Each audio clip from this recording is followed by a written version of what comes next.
Hi, everyone. We'll just give it a couple of minutes and then we'll go ahead and get started here.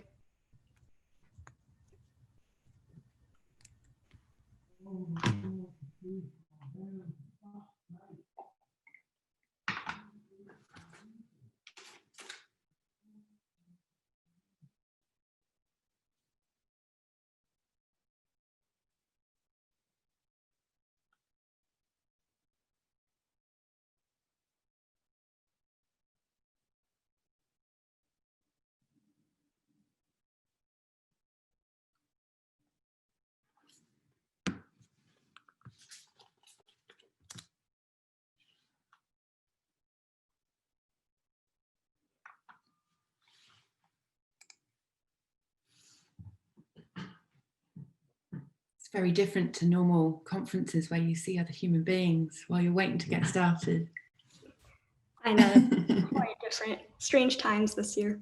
All right, looks like we've got a good group of people, so I think we can go ahead and get started. So hi everyone, and welcome to Sensor Tower and Jam City's webinar on gaming UA strategies. So we're super excited to have you here today, and we're looking forward to sharing a lot of best practices when it comes to UA. So I'm Lynn, one of the account managers at Sensor Tower, and I work with a lot of our gaming partners, including Jam City. So today, of course, we'll be joined by Rhiannon Price, who is the Senior Director of Creative Marketing at Jam City.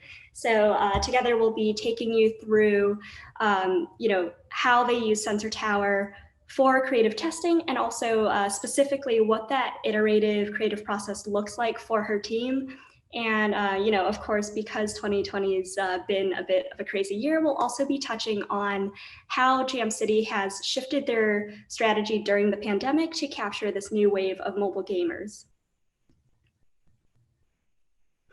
Great, so before we jump in here, here's a brief overview of the topics that we'll be covering. So first, highlighting some of Jam City's successes in 2020, and then Rhiannon will take us through a live case study of how her team uses Sensor Tower's platform, and then talk through, a fun list of do's and don'ts when it comes to mobile advertising. And then we'll end by talking about brand partnerships and how that can be such a great way to engage wider audiences. And then finally, we will have an open Q&A. So you'll see on the bottom of your screen a little Q&A box. So feel free to send us questions as you're going through the presentation with us.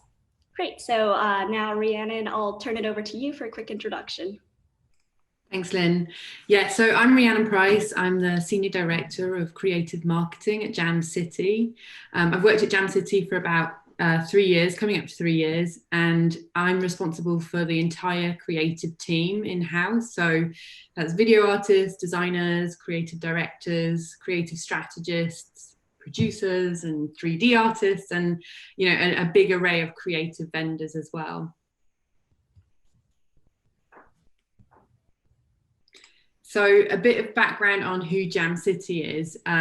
We were founded 10 years ago by Chris DeWolf and Josh Agado. Chris DeWolf originally set up MySpace. He joined forces with Josh to create an entertainment company, essentially. We don't really see ourselves just as a mobile gaming company. We see ourselves as a company that brings joy and entertainment into people's lives, and our product happens to be mobile games. That's the way we execute on that strategy. We're really driven by the idea of creating meaningful experiences for our players, and across the globe as well. Some of our successes include Harry Potter Hogwarts Mystery, which came out in 2018. We also have some own IP games like Cookie Jam and Panda Pop, all of which have been, huge smash hits. And what really differentiates us as a business, I would say, is our technology and our data science, and how we focus as a business on combining that technological base with our sophisticated and very strategic creative, both in our product, in our games, and also in our marketing efforts. Great, thanks so much, Rhiannon. I personally love these games, so very excited to be able to hear more about the creative strategy around those. And for anyone on the call that is new to Sensor Tower, we are a mobile analytics platform. And so we provide competitive landscape information and also help developers stay on top of mobile trends. So a large part of our business, of course, caters towards those gaming industry folks, especially with our newly launched game taxonomy and then our upcoming game intelligence release. But then we do also work with some tech customers as well. So hopefully the cross-category learnings today will be helpful to everyone here.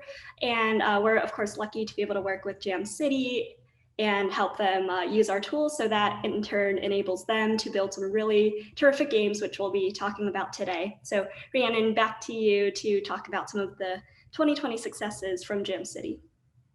Thanks. Yeah, and just on from my point on Sensor Tower, it's a really integral tool to what we do every day. So it's really great to be partnering with Sensor Tower today to do this webinar. But back to Jam City, as I mentioned in the prior slide, we're really motivated as a business by being able to bring joy to our audience. And that really is what pushes us to continue to build amazing games. So this information you see here is from Sensor Tower. And, this is a really meaningful slide to us. We've been looking at a lot of growth in 2020 and gaming in general has been really, really big in this, crazy year we're in. But this really shows us where our impact is more than just, revenue and numbers. It's really qualitative, and being able to see this in measurable results like time actually spent in our games is something that is incredibly important to us as a business. And we look at this kind of information just as much as we look at our ROAS or our revenue. And you can see here just a huge increase in session length compared not just to other games, but typical regular lifestyle apps that people use on a day-to-day basis. So being able to access this kind of information within Sensor Tower is really crucial to us in terms of how we continue to develop our products. So a couple of our key successes to date is Disney Emoji Blitz and Harry Potter Hogwarts Mystery. Disney Emoji Blitz has seen, really continued efforts to scale the game through live ops and also user acquisition marketing, which in turn has led to, really significant growth in DAU. And as you can see in Sensor Tower as well, our revenue continues to grow month over month on that title. With Harry Potter Hogwarts Mystery, this year we launched 2 humongous game features on the platform. So magical milestones and also clubs. These 2 features have really fundamentally changed the way our players behave and the overall success of this game. So lots of work and energy and efforts have gone into these 2 games this year, and all the time they've been running, but we've really reaped the successes this year from that. Yeah, for sure. Sounds like it's been a super exciting year of growth for your team. So, to that point, why don't we talk a bit more about the user acquisition strategies that you use, and then also how to design a successful creative? I think that's something that everyone here is interested in. Yeah, for sure. So yeah, my role day to day really is involved in the creative marketing aspect of that growth. I partner really closely with the product teams, of course, but I'm really focused on the sort of the core process of creating really great performant creative and having that as a key part of continuing our growth as a business. So to kind of get into brass tacks on what it is that we do in creative marketing, this is a rough outline of what we do in the most simplistic terms. I really like to think of this as a way to demystify what can come across as a kind of complex process. I think it's quite straightforward. Industry secrets I'm giving away for sure. But I definitely see this as a process that can be done in a company that's large or a small developer as well. It's really like a theory rather than a convoluted or personnel heavy process. And I think any business, if you're a small developer, if you're mid-level, whatever, you can attempt this process and see, hopefully some really good performance in your UA through that creative incremental improvement. So as a step 1, we generally have our artists look at a clean, simple dashboard that's boiled down to what an artist really cares about. They don't necessarily want to be seeing those media buyer dashboards that are really complicated with all the many metrics that you can look at on a particular asset's performance. So we simplify that down, and we generally have the artists look at assets ranked by spend, and then we'll look at, click-through rate and IPM. So the artist can take a look at that dashboard and also jump into Sensor Tower and take a look at competitor assets, what's going on in the marketplace, what people are testing, what is getting a big share of voice. And that really drives the creative process. In a minute, I'll jump into how we use Sensor Tower for that process. But to continue this creative process, the artist then goes into, the second stage, which is the really fun part, where they can take all that information and they can come up with 2 variants of whatever's working really well, but also one new concept. And they produce these really quickly as a static ad.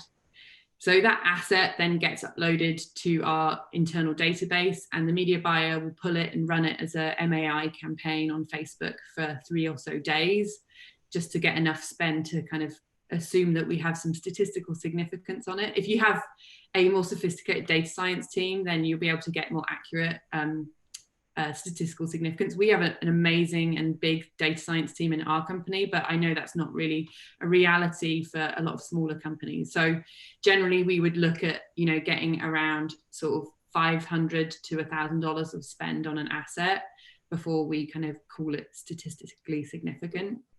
After that point, we close out the test, and the media buyer, the artist, and then a product marketing person will take a look at the performance, and the process starts again from there. So what the overall goal of this is to get really fast learnings, and then applying all those learnings from a conceptual level onto videos. So videos obviously are a much more labor intensive process. So being able to do this in this really fast, scrappy way using static assets means you can learn a lot faster, and it's a lot cheaper. So overall, we found like applying this process not only reduces our internal bandwidth costs, like personnel costs, but also ultimately reduces our CPI and increases our ROAS, which everybody's obviously really happy about. I'm going to jump into how I use Sensor Tower real quick. So yeah, that would be great. And thanks so much for walking us through these steps. I think the transparency here will really be helpful to small developers and large developers alike. So this is great. Yeah, hopefully it's not too nuanced and detailed, but it's a really fun process. And when you get it down, it's it just happens quite automatically and seamlessly. So let me jump into Sensor Tower. You see my screen okay, Lynn? Yep, I can see that. Great. So generally with Sensor Tower, like Vineyard Valley is one of our other, key successful own IP games that we run. And this is a dashboard that I generally jump into when I'm doing any kind of analysis on Vineyard Valley.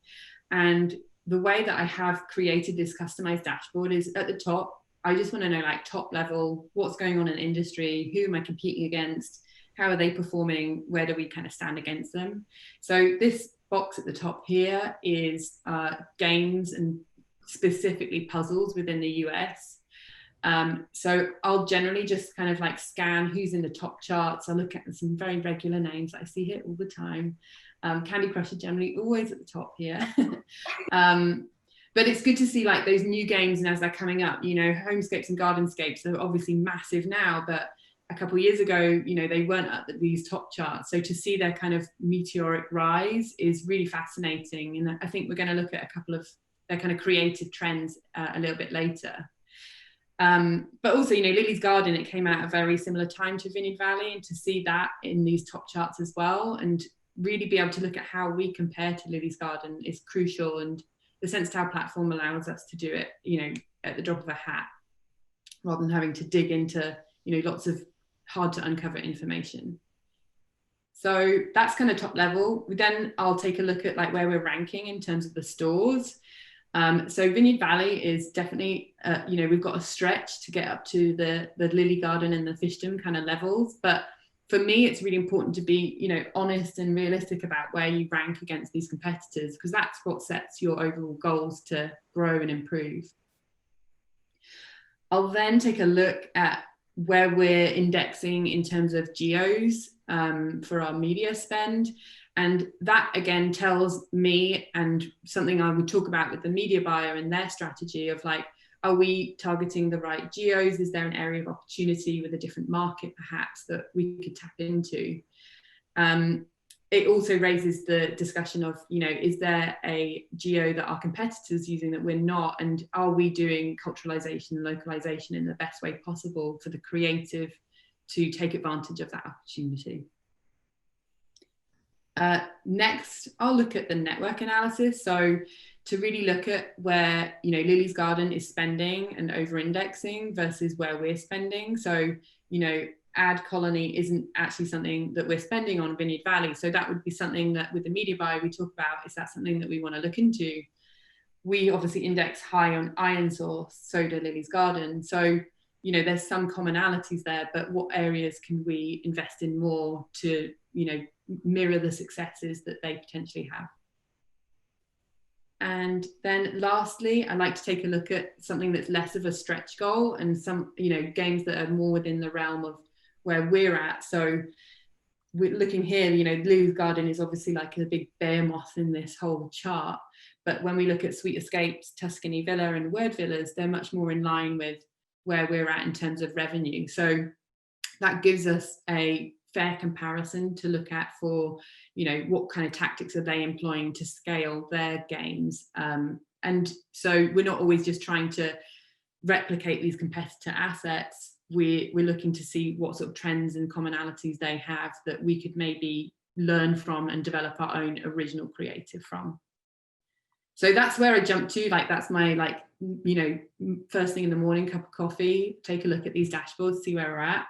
And then when we're getting into, the creative ideation and the strategic portion, I'll actually jump into looking at a specific game. So like I've mentioned Lily's Garden several times already, I'll have a look at this game and I'll jump straight into the ad intelligence portion of it. And generally I'll just leave all of the filters here open as is. So everything's selected. So all networks, all countries, all types of creative. And I'll have it ranked by impressions or share of voice, however you like to call it. So I'll actually just look at the actual creatives, which sometimes I think people kind of overlook and they just they want to look at the data, but diving into the actual assets and seeing what they are and what the themes are and what the messaging is really crucial to what we do. So, if you know Lily's Garden, and most people do, I'm sure, it typically always starts with either the boyfriend leaving her or the pregnancy test is a classic. And more recently, they've started doing ultrasounds. So very kind of,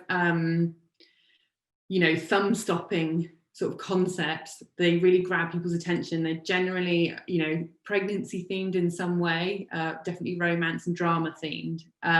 So going through this really helps me understand what they're doing, what's working for them at the moment. And when we rank it by impression, we know that these assets are more than likely getting the most amount of spend. Therefore, they're probably giving a great ROAS. So it's very informative. But something we do next is look at what are they doing now. So it's great to know what's really working well, but what are they testing and what could we be testing as well? So I reorder it to first seen most recently. So if we scroll down and have a look, these assets are actually really different. So no pregnancy. This is all kind of female empowerment, girls' night out. More kind of romance and sex drama, less kind of family pregnancy based. So, it's clear to me that they're obviously tapping into, a slightly different creative theme when, more recently. So perhaps those older ads with the pregnancy test, maybe they're fatiguing. They're looking obviously for a new kind of message or story to tell with these assets. So, that's just two super simple ways to pivot the data to see the differences in the themes. Yeah, I was going to say that I think Lily's definitely being portrayed in a much more carefree manner in some of these recent ads. So, very happy for her. There were some very heavy topics that she was dealing with previously. Very heavy. She got dumped by so many boyfriends. I know. And then we'll kind of do a similar thing looking at a closer stretch game. So Sweet Escapes is much more in the realm of similar revenue, similar downloads amounts, and again jumping into their ad intelligence and they have very different creative. You know, they don't have a character in the same way that Lily's Garden does. So a lot of their stuff, and this is, I actually looked at this morning, this is a really nice playable I actually sent to our team. And playables is fairly new to the Sensor Tower platform. I think, Lynn, you can correct me, it's in the last sort of 4 months or so, I think you added playables, right? Yeah, so we've had playables for about the past year, and then over the past couple of months, we definitely added playables across a few more networks. So a lot deeper coverage these days, which is great for your team, I'm sure.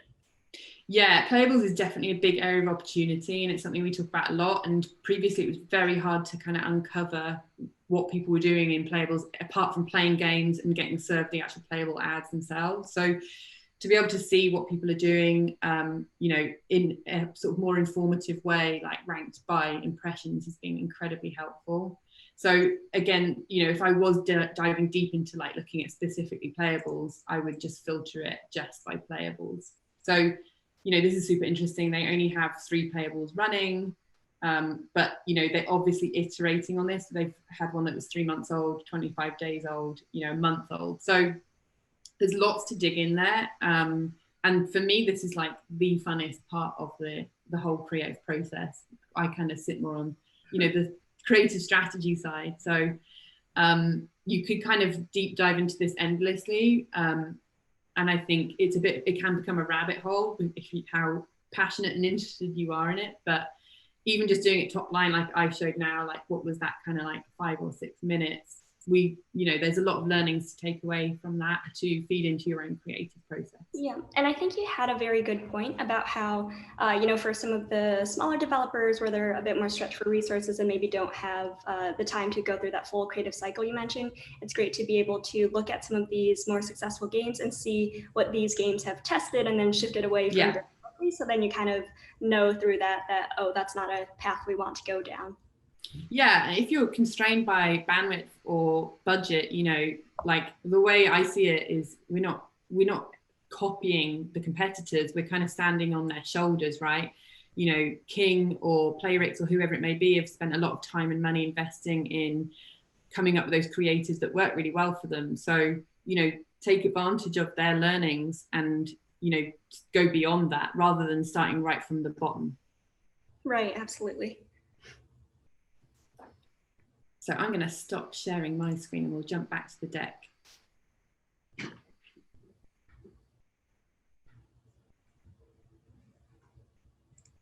Cool. So to dig even deeper into the creative analysis, you know, and again, this is something that a small developer could do. This could be done by, you know, an intern. It could be done by a creative strategist. It could be a media buyer. It could even be a CEO. You know, this is a really straightforward, easy method for breaking down like specifics on why one ad works versus another, what really makes it successful. So this is a quick example from one of our own IP games, Genies and Gems, where we had 2 ads that were pretty similar, but one was outperforming the other in terms of IPM. So, I mean, an IPM difference of 4% doesn't sound a lot, but when you're spending at scale, that's obviously a humongous amount.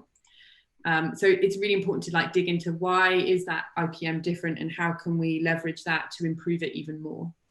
So jumping to the next slide.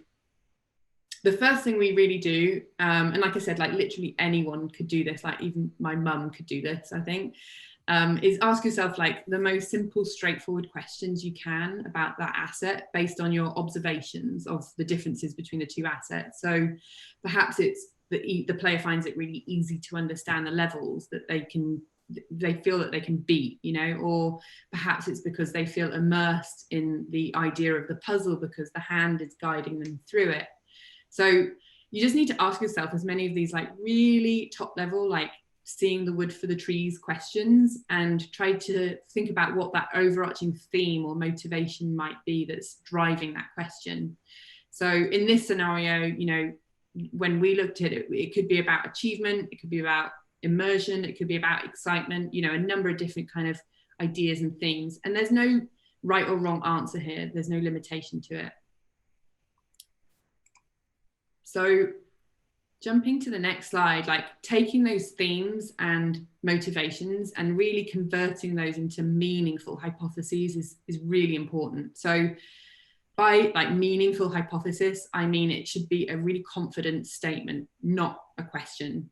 So hypothesis should really be something you're trying to prove or disprove. I think, you know, when you have a weak hypothesis, or you're like, I just need a top performer, I just need to find the next top performer, you generally end up not learning very much from the test, which is a waste of, you know, your artist time, but, you know, also a waste of money in the testing process. So creating that clear hypothesis gives your artist a really clear, like, creative brief that allows them to focus on solving that problem rather than kind of aimlessly continually throwing like spaghetti at the wall.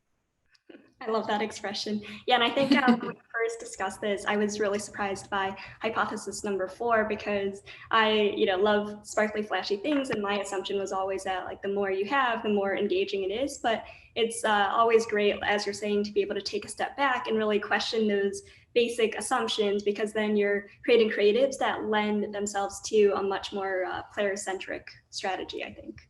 Totally. And like, we all have our own biases. Like, you know, I feel the same as you. Like, I want to see sparkles and celebration and confetti going off when I like win a puzzle or something like that. But it's important to know that your own thoughts and feelings aren't necessarily like the masses' thoughts and feelings. So, which is why you always have to question yourself. And I think a core part of working in like a performance team or working in marketing in general is questioning yourself and having that curiosity to keep asking those questions. And there is no dumb question. Like, I think it's a difficult like balance to find where you feel like you're learning and you're progressing and you know more, but then something will change in the marketplace or culturally, and all of a sudden you have to be pretty humble pretty fast to know, like, I don't actually know what human beings like, which is really like the purpose of continually testing, you know. Right, makes sense.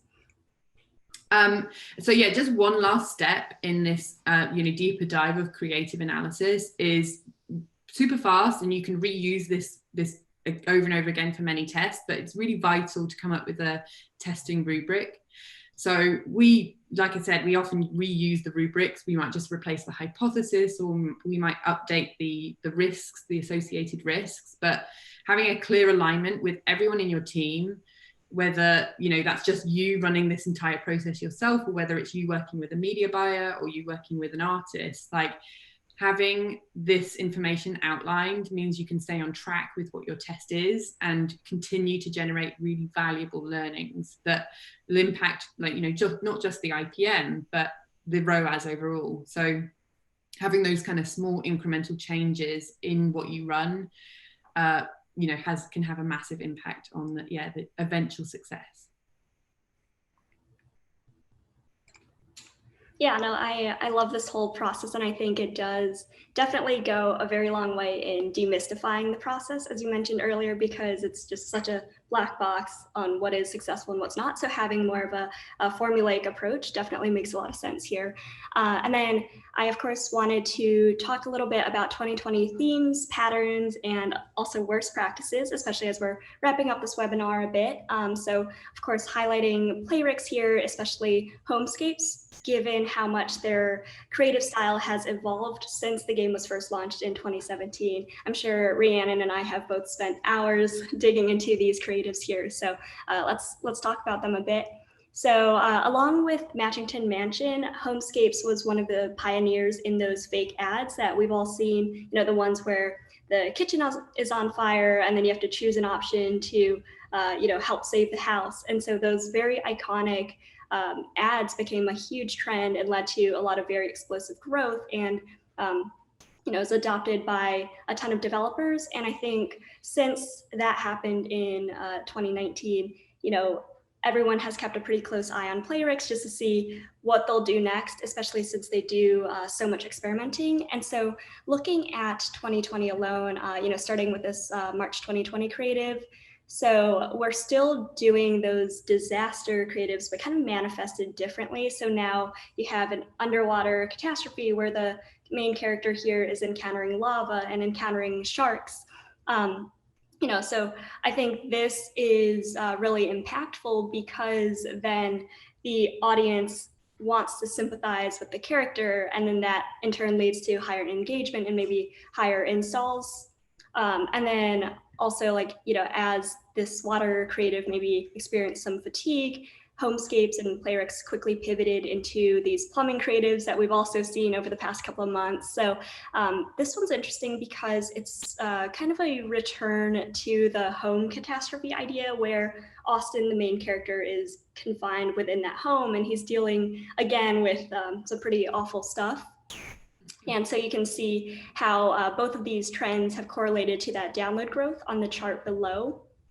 And then, over the past couple of months, also as the interactive story genre has gotten much hotter, I think it's also been interesting to see the effect of that across other genres where people are incorporating those choices in the creatives, whether it's the sports genre, the action genre, or even, of course, puzzle. And so, it's great to be able to keep in mind all of these different trends and see how they can be applied to your genre, because as we mentioned earlier, great way to stay on top of trends, great way to learn vicariously through developers that have already tested it. And really, even if you are more on the tech side and not looking specifically into gaming, I think there's a lot of cross-category learnings, because maybe your competitors aren't looking at what the gaming space is doing, and there's always something interesting going on. So just a quick recap on themes. So we did see a lot of disaster in 2020 in mobile advertising specifically, but also and in the world, yeah. And then the infidelity narrative has also just been super, super compelling. I think it's still being used pretty heavily. And of course, this October 2020 trend is copying Matchington Mansion and Lily's Garden, both of whom started doing that cheating narrative a bit earlier. And then we also are seeing a shift towards more character-focused content like you're seeing here, rather than just solely the gameplay screen where you're seeing a finger do those match 3 mechanics. So very interesting to pay attention to. And I'll pass it along to Rhiannon to share some worst practices that she's doing. Yeah, and I think, everybody can become guilty of like worst practices. I think it's always an evolving process. Like, we make mistakes sometimes. It's easy to kind of get wrapped up in a certain rabbit hole of a theme or a concept that you're kind of sure is going to work, and it's really important to take that step back and recognize when you're doing those worst practices, which again is really important. Why you need to look at like your big stretch competitors, but also your more like within the same realm competitors in terms of revenue or ranking, to see what mistakes they're making and how to avoid them, to save yourself time and effort. So definitely see ads. I will say like Homescapes and Gardenscapes ads are normally like perfect, and they rarely make these kind of mistakes. But in a lot of other games or other digital advertising in general, definitely see assets that are way too linear in terms of like the storyline. And I come from a brand marketing background, so I'm all about like telling great stories and having a beginning and a middle and an end. But unfortunately in digital advertising, it's really not the way that we consume content anymore. We talk about thumb stoppers a lot, and something to grab the attention at the front end and hook that person in and then tell the story is like a super important way of working. And I think we see that even in movie trailers now. They'll do like a quick shot of like the ultimate scene in the movie, and then they'll kind of go back to the beginning and start again, which is probably testament to like culturally how we probably have shorter attention spans due to Instagram and Facebook and stuff like that. But it's really important to understand what you're competing with, in the timeline or in the, the networks that you're, using for your ad space. So those are the main worst practices. Not listed here though, is definitely like forgetting to tell the user what the product is. And we talk about this in our office all the time. Like, we love our product so much, and we're like, why wouldn't anyone want to play this game? It's awesome, but you have to remember that there's so much content out there, so many products, that you really have to be blatant about, this is a mobile game and you're going to love it because of X, Y, and Z, whether that's motivations or specific features that tap into those motivations. Sometimes that is a really easy thing to forget when you get kind of really wrapped up in the really great art style or other kind of animation elements or something like that, you have to put yourself back in the shoes of, you know, Mary in Wisconsin and all the stuff she's seeing in her Instagram feed and why this would stand out to her. I don't know who Mary in Wisconsin is, obviously. Yeah, and then also I think when we first discussed that, you also did mention how, you know, as people are scrolling through their feed, they're just like, you know, seeing a ton of ads all the time. The color scheme is super important. Mm-hmm. Yeah, definitely. And I think, again, like I've been talking a lot about like messaging and concepts and stuff like that, but it is super vital to think about like the really basic key elements in the ad. So whether it's what the text size is on the screen, you know, we found increasing the font size 20%, especially in retargeting, has improved our performance massively. And the same thing, like to your point, Lynn, of like colors and backgrounds and stuff like that, you know, especially when dark mode came out for iPhone, we saw a change in patterns of like how some of our ads were performing. So all of a sudden, you know, our sort of cleaner, like lighter ads were working well on games, whereas historically they'd always been very dark, rich colors. And, you know, we can't necessarily prove it out because we can't get information back on a user level, like if they have dark mode on their phone, but we can correlate that pattern to that period of change, right? And we can make the assumption that it's maybe due to people having their phone on dark mode. So that is one of those questions of where, you know, from having that curiosity and something to test. Yeah, and I think it's also a great example of how, especially in the mobile industry, there's so many changes all the time, whether it's like an external you know, dark mode being launched, and you just have to really be able to adapt quickly and adapt well. And so that's just so key to being successful in the creative space. Definitely. So I know we're moving on to partnerships here. So in addition to some of the UA strategy that we've talked through, Jam City has also partnered with various brands this year to further engage their audience. So Rhiannon, do you mind walking us through the Wheel of Fortune partnership? Sure. So yeah, this year, I mean, planned ahead of COVID happening, you know, our product marketing team, like they seriously like leveled up our plans and how we were, you know, operating on a big brand level. So, you know, with all the plans for this kind of brand partnership started, you know, around this time last year when we were talking about annual budgets, right? But it kind of all came together well with COVID happening. But we did a huge amount of consumer research, and we noticed that we had a pretty large over-indexing of our Cookie Jam players with an affinity to, you know, primetime TV shows such as Wheel of Fortune. So we reached out to Sony and developed this awesome campaign with them where we partnered on a huge 360, you know, massive project where we included a full week of on-air, like live set sponsorship. So yeah, you can see the video playing now. So to have Pat and Vanna talking about our game, everybody was like so stoked in our company, you know, it's a massive achievement for us. But yeah, there was a huge realm of like digital marketing efforts beyond just the on-set set design. So email, social, user acquisition, cross promotion. But really, I think the magic came from the game integration. So we added a module to Cookie Jam itself for players to be able to spin the wheel and enter sweepstakes to win potentially win $15,000. So, you know, really tapping into why people love Wheel of Fortune and combining that with our product in Cookie Jam. And it was just a really good natural fit. And I think it just overall, the key was definitely combining all of that consumer research, the competitor research, along with our, you know, super big, expansive database of performance marketing data to create this really meaningful and fun marketing campaign that spoke, you know, directly to our target market. So in terms of results, yeah, we saw like massive success on, you know, many metrics, and, you know, really key exciting one was a 400% lift in our organic installs.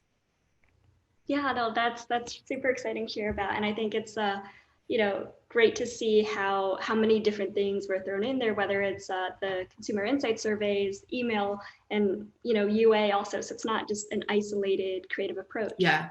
Mm-hmm. Yeah, it was definitely a huge cross-functional approach. And I think what we're doing more successfully as a business at Jam City is working in that cross-functional way. So, you know, all those teams that I mentioned, we're all under one umbrella, you know, consumer research, product marketing, cross-functional, cross-promo, you know, CRM, all of that. We sit under the same org. So we've created a way to be able to cross-functionally come together, even though we're all working remotely, to create a campaign like this. Yeah, no, that's really great. So that brings us to the end of our, content body here. So thanks, Rhiannon, for walking us through the UA strategy, the partnerships, and honestly, like all of that was just so interesting to hear about. So we will now move on to the Q&A section and open the floor to any questions from the audience. So if you do have a question, feel free to type it at that chat box on the bottom of your screen. And then I believe somebody asked if we're able to share these slides after the webinar, and we'll be sending out the video recording of the webinar, so you'll be able to access that afterwards. And to kick things off, so the first question is about dissonant advertising. So Rhiannon, what are your thoughts on dissonant advertising? Is it sustainable, and is it something that Jam City has looked into at all? Yeah, so that's a good question. You know, obviously we see so many people do it, and it's a hot topic. Like, you know, that a couple of weeks ago, the UK ad agency, like Standards Agency, I think banned Playrix from running those ads. I'm sure they're still running them in one way or another, and they probably found a loophole by, you know, including them as like mini games within the products themselves. But yeah, it's a really hot topic and something we talk about a lot. I mean, if you can get the return on the ad spend, then that's fantastic. You have to have a product team that are going to be willing to take that risk and maybe see, you know, dips in retention, which can be really scary, especially if you're spending at, you know, big scale. To suddenly see a drop off of like multiple percents on retention, you know, rings big alarm bells. So I think it's about having a really tight collaboration with your product team. Like Matchington Mansion, I think, were the first ones to do it, where they did this kind of, you know, fake ad sort of concept, but they actually folded it into the product by adding a mini game, right? And if you've got an open and willing product team that are, you know, potentially able to do that, they have the bandwidth themselves in their production timeline to work with you, then it makes total sense. I think if you're not in that kind of situation, or, you know, your product team don't really want to change their product just to fit user acquisition, you know, findings or needs, I think it's about going back to that idea of thumb stopper. So like the pin pulling and the sewers and all of that, it's, you know, it's definitely going to capture attention, but then how can you segue that really quickly into what your product actually is? And I do think Lily's Garden does that really well, you know, like they'll show the pregnancy test, which doesn't happen in game, and then they'll segue that straight to the boyfriend's leaving and she's left alone, so she's redecorating the house. So they've really like segued it neatly into actual product. So for me, like I lean more towards that side, like being true to your product and really, you know, having a product that has differentiation that you can sell with like a really clear, succinct message is important. But you got to be fun and creative, and you got to capture people's attention. So finding a balance of the two. We've definitely explored it, and you know, we have obviously great relationships with our studios where we can talk about like, well, how might this impact the Fatui, or, you know, is there a component within the game that we can use? So in Vineyard Valley, for instance, there's a whole kind of scenario where an outdoor like fire pit catches fire and starts burning down the garden, you know. So that's a really nice way for us to put that back into the UA marketing. So having a really good relationship with your game producer who really like knows all the content within the product, working together collaboratively with them, you can often find elements within your game to make that kind of, you know, more racy advertising.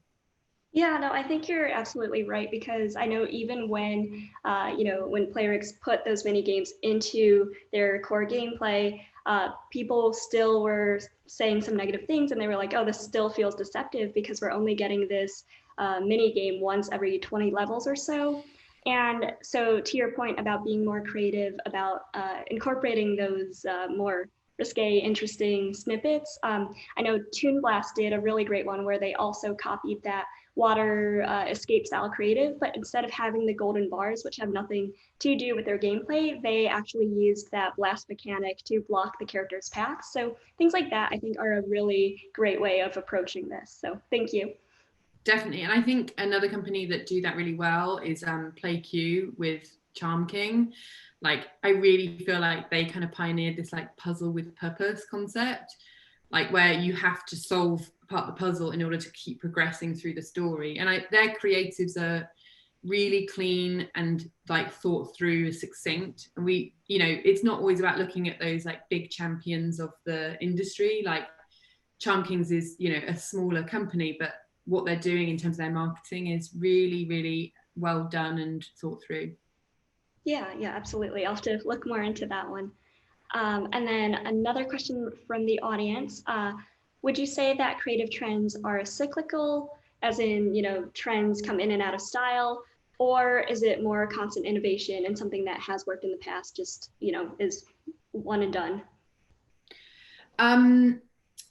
So I would say that there's definitely cycles. I think, we're always progressing and learning more, and like trends kind of get layered into the pancake stack of like ways of working, right? But we find that trends definitely do come back round in fashion, which is great for us because we have a huge library of old content that we can, dig into and re-release and sort of certain phases.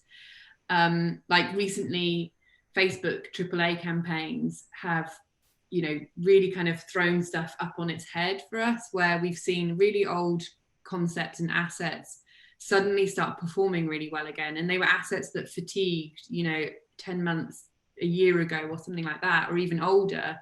And all of a sudden they're getting loads of spend again and they're coming back up in the charts. And that's more than likely because of like an algorithm change, which is, relearning what people are interested in. But that aside, we definitely see patterns of things coming back round in full circle. So it's not always about recreating the wheel. Like, it's always interesting when a developer releases an asset that we saw like a year ago and we're like, that's done, that's dead, and then they're getting super like massive success with it. So you want to be that person again.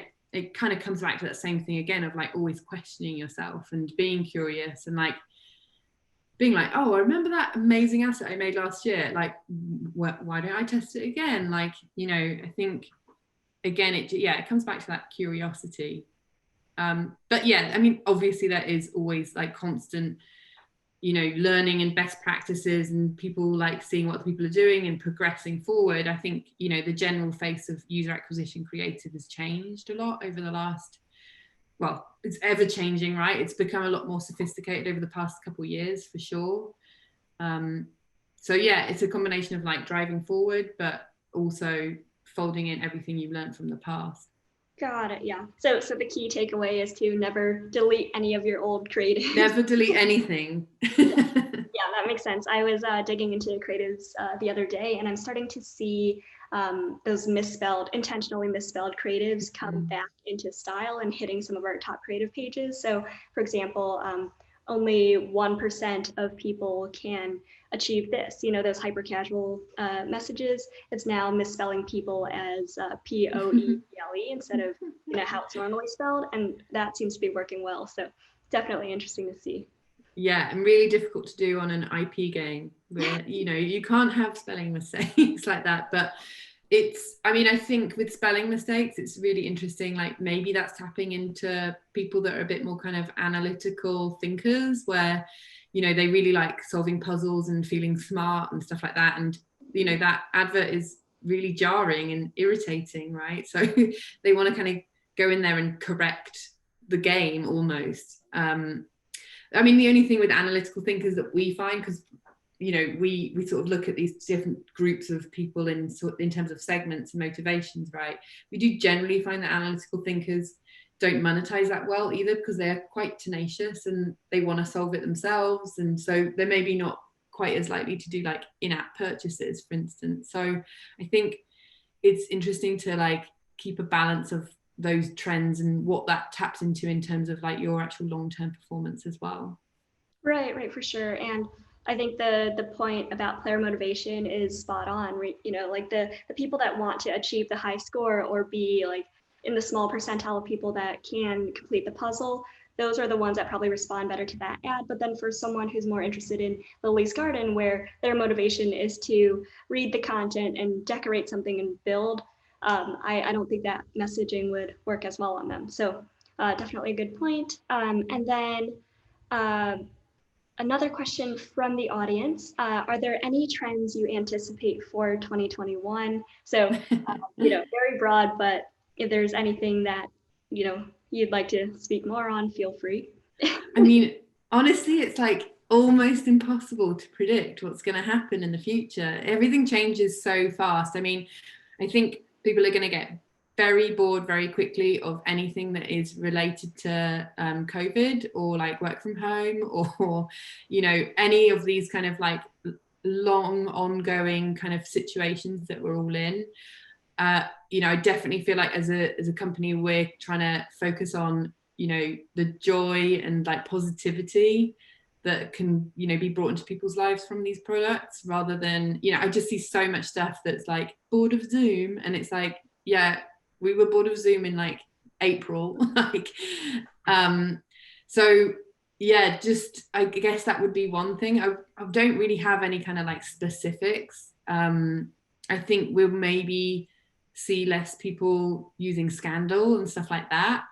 I think that's probably getting a bit fatigued in terms of what's working. But then, you know, it'll fade off, and there'll be one developer who's like super scandalous, like maybe that's Choices or someone like that, and you know, it'll rebirth again, kind of like to, you know, our previous question about cyclical advertising.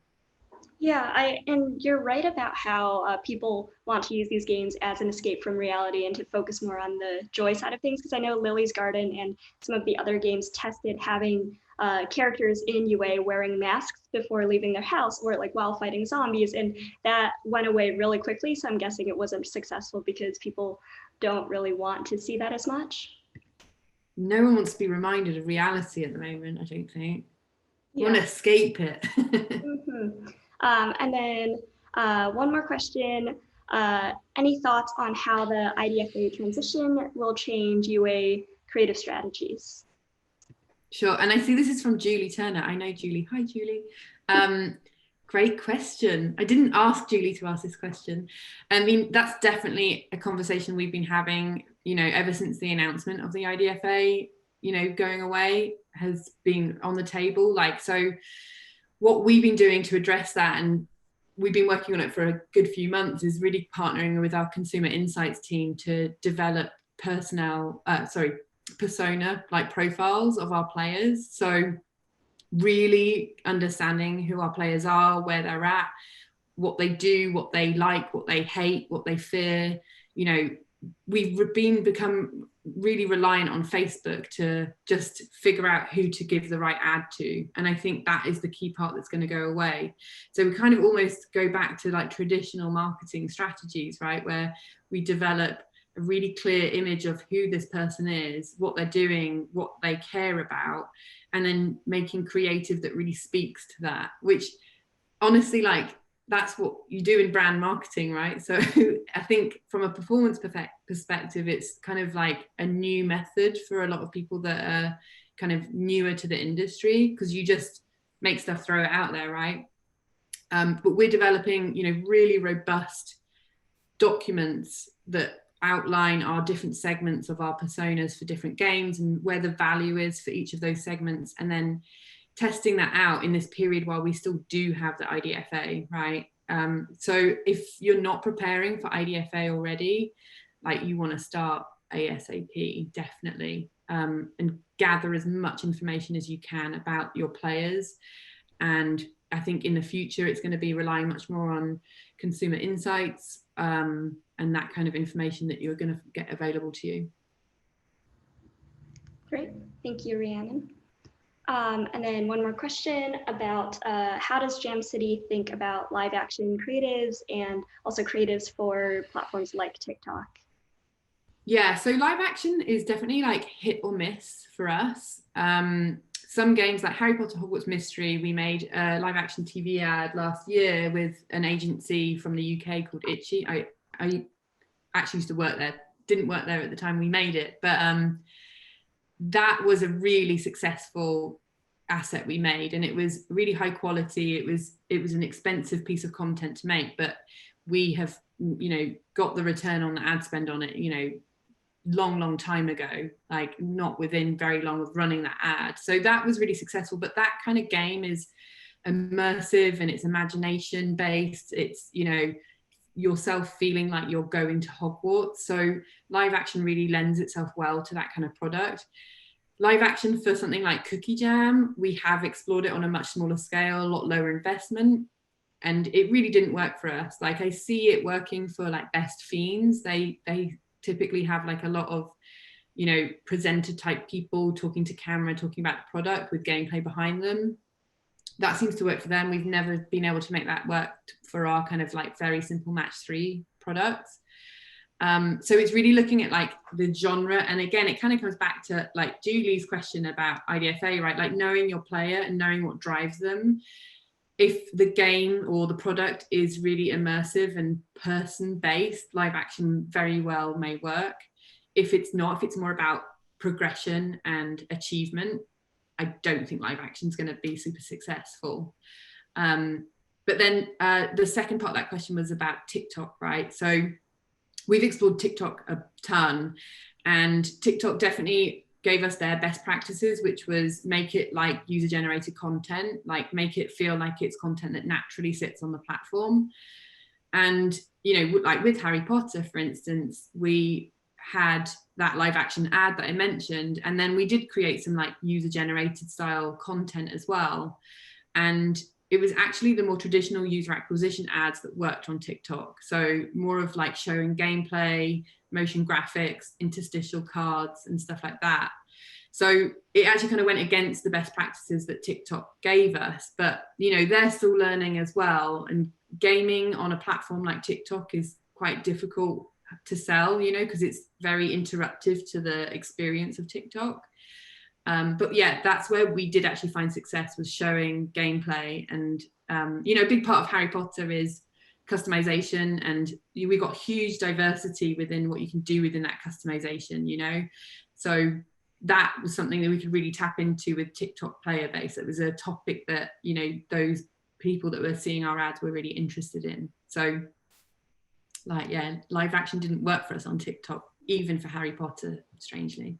Yeah, I think the common theme of a lot of your answers here have been about better understanding player motivations. And so I think like in terms of trends for 2021, like the more you know your player motivations, the better you'll be in terms of creative strategy and just overall product strength.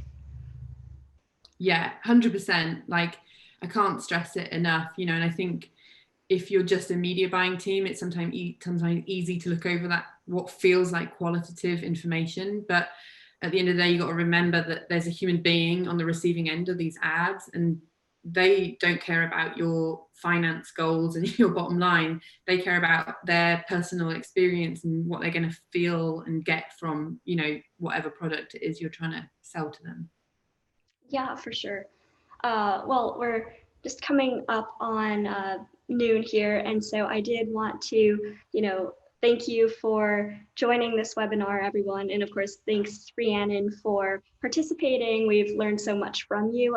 For those of you who sent in questions that we didn't get to, feel free to submit questions to marketing@sensortower.com, and we'll, of course, be able to provide more information there. And then there is also a poll in case you want a demo of Sensor Tower. So again, thank you all for joining this webinar today. It's been a great experience, and I hope you have a wonderful rest of your day. Yeah, thanks everyone for joining. Nice to chat to you, Lynn. Yep, you too, Rhiannon. Bye. Bye.